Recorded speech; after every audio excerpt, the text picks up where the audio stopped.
मैं कहना चाहता हूँ, पिछली सरकार देखिए, बड़े बड़े होटल वालों को भी मुफ्त कनेक्शन मिलता था। मतलब ग्रामीण क्षेत्र में हिमाचल प्रदेश में 60% होटल आ चुके हैं, चाहे वो कसौली की बात है, चाहे शिमला के बाहर पंचायत एरिया के बाहर की बात है, चाहे कुल्लू मनाली की बात है। ये सरकार कितनी असंवेदनशील है कि उनसे पानी का बिल भी नहीं लेती थी।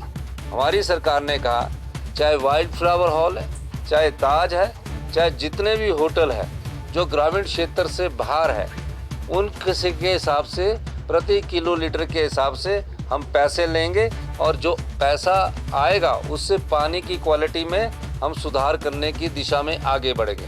हम पानी तो उपलब्ध करवा रहे हैं, लेकिन किस प्रकार का पानी उपलब्ध करवा रहे हैं? हम किस प्रकार का स्वच्छ जल का नारा दे रहे हैं? सिर्फ नलके के पानी को दे रहे हैं?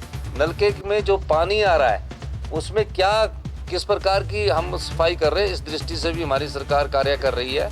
और मैं आपको आश्वासन देना चाहता हूँ, गरीब आदमी पर कोई पानी का बिल नहीं लगेगा।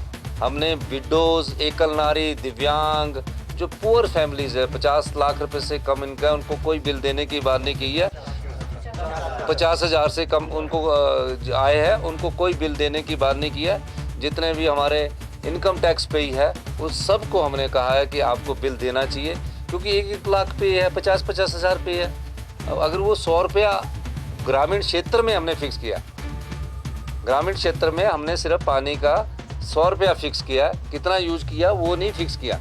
लेकिन होटल के मामले में हमने ये फिक्स किया कि जितना किलोलीटर के हिसाब से यूज करेंगे। करोड़ों रुपए की उनकी टर्नओवर है, करोड़ों रुपए की जीएसटी है। तो सरकार के पैसा जो है वो सरकार का पैसा नहीं होता, जनता का पैसा होता है। तो इस दृष्टि से भी हमारी सरकार ने ये कार्य किया।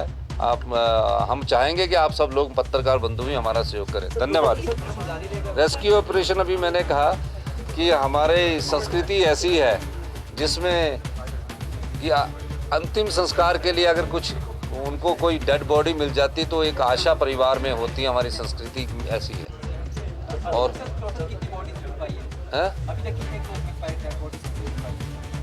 अभी मेरे ख्याल 33 के करीब लापता है। और अभी 15 सितंबर तक हम अलर्ट ही है।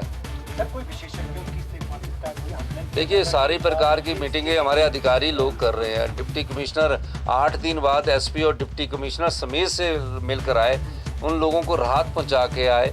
कल ही हमने फैसला किया कि जिन बच्चों के स्कूल नहीं जा पा रहे हैं, उन बच्चों को यहाँ तो वहाँ किराए की बिल्डिंग में या 2 बसेज उनको उपलब्ध करवा कर साथ वाले स्कूल में उनको हम रखेंगे।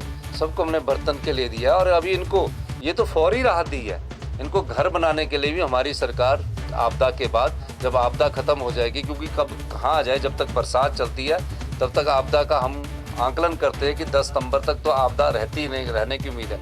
उसके बाद हम जिनके घर गए हैं उसके बारे में भी उनको आपदा राहत के तहत एक पैकेज लाएंगे। धन्यवाद। वो नदी नालों के किनारे नहीं था, वो गांव पूरा बसा हुआ गांव था।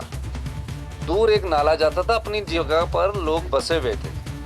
हमें ये देखना कि जो ग्लोबल वार्मिंग का असर है, क्लाउड बर्स्ट का कारण क्या है। मैंने कहा है कि केंद्र सरकार और राज्य सरकार को पहले इसका अध्ययन करना चाहिए, फिर हमें आगे बढ़ना चाहिए। 900 करोड़ रुपए का नुकसान आईपीएच, पीडब्ल्यूडी और सब सड़कों को हो चुका है।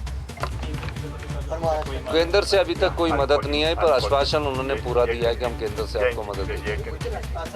कमर्शियल जो लोग काम करते हैं, कमर्शियल में आगे होटल वाले आगे, बड़े बड़े मॉल्स बने हैं, बड़े बड़े वे साइड ढाबे बने हैं, उनसे हम कमर्शियल में लेंगे।